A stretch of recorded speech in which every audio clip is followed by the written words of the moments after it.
ऋषभ योगीश्वर चरित।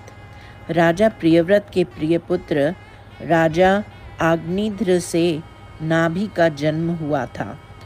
इस नाभि ने आप ही की तुष्टि के लिए जो यज्ञ किया था, उसके बीच में अभीष्टों के दाता आपके दर्शन किए।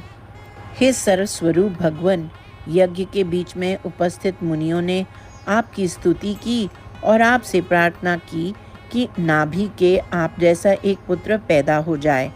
आपने कहा, मैं स्वयं जन्म लूँगा, और अग्नि में तिरोहित हो गए। तदनंतर आपने नाभि की पत्नी मेरु देवी में ऋषभ नाम से अंशावतार लिया।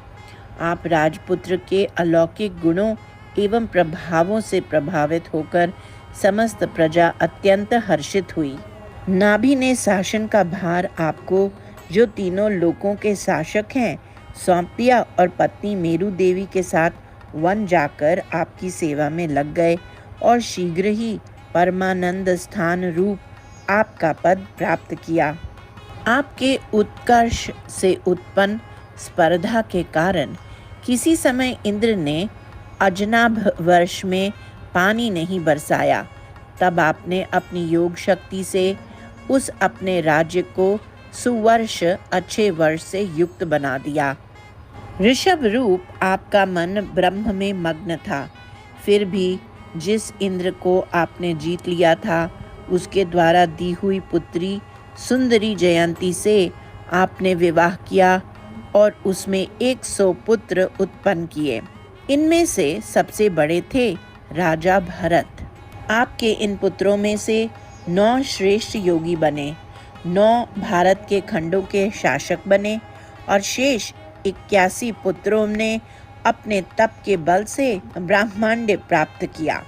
तदनंतर आपने मुनि श्रेष्ठों की सभा में अपने पुत्रों को भक्ति तथा वैराग्य से युक्त मोक्ष मार्ग का उपदेश दिया और शेष जीवन में परमहंस संन्यास वृत्ति ग्रहण कर जड़, उन्मत्त एवं पिशाच की चर्याओं का अनुष्ठान करते रहे।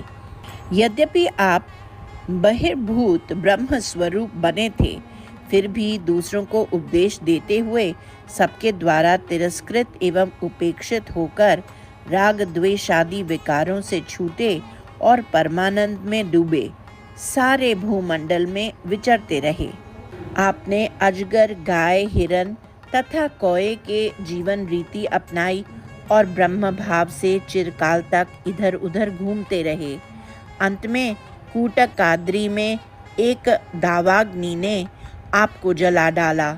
वही आप, हे गुरुवायूरपुरेश, मेरे सभी तापों को दूर करे। सर्वत्र गोविंद नाम संकीर्तन, गोविंदा गोविंदा।